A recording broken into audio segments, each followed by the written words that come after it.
Необычный автомобиль сегодня припарковался на станции Менделеева. Здесь мобильная станция переливания крови открыла дни донора. В течение всего июля специальная машина проедет через 15 городов и поселков Пермского края. Поучаствовать в акции сможет любой желающий.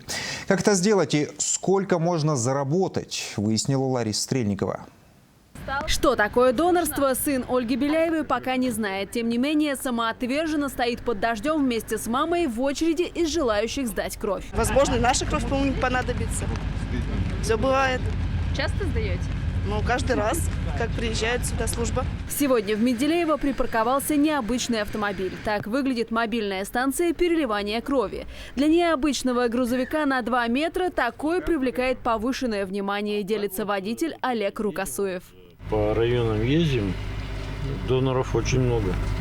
Люди приходят, дают кровь, видимо, у кого-то были там всякие ситуации. Мобильный комплекс включает 5 кабинетов, но несмотря на такие походные условия, предусмотрен даже гардероб.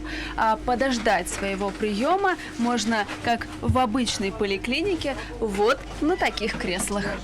За полгода в Прикамье сдали кровь более 17 тысяч доноров. Из них более 3 тысяч впервые. Для новичков на стене подробный путь донора. Заполняют анкеты, все документы, все бланки. Потом проходят к врачу. Врач оформляет, потом они проходят, сдают с пальчикой кровь на гемоглобин. У донора берут 450 миллилитров крови, которую затем разделяют на компоненты. Какие переливать зависит от показаний. Объем переливания от состояния пациента. Поэтому так важно поддерживать необходимый запас. Доз первой группы, я говорю про положительные резус-факторы, то есть самая частая кровь, которая у нас есть, доз в среднем 120-150 на запасе. Вторая, третья варьируется от 50 тоже до 90, до 100. Четвертый есть поменьше. Весь июль такие донорские дни будут проводить в разных территориях края. В Перми мобильный комплекс побывает дважды. В день донора всегда сдаем. Для здоровья легче.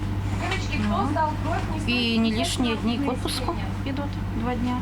Плюс компенсация в 653 рубля. У каждого донора свои причины сдать кровь. У тех, кому она понадобится, выбора не будет, подтверждает 35-летний опыт водителя этой большой машины, которая только в июле заедет в 15 городов и поселков. Лариса Стрельникова, Александр Хробостов, Вести Пермь.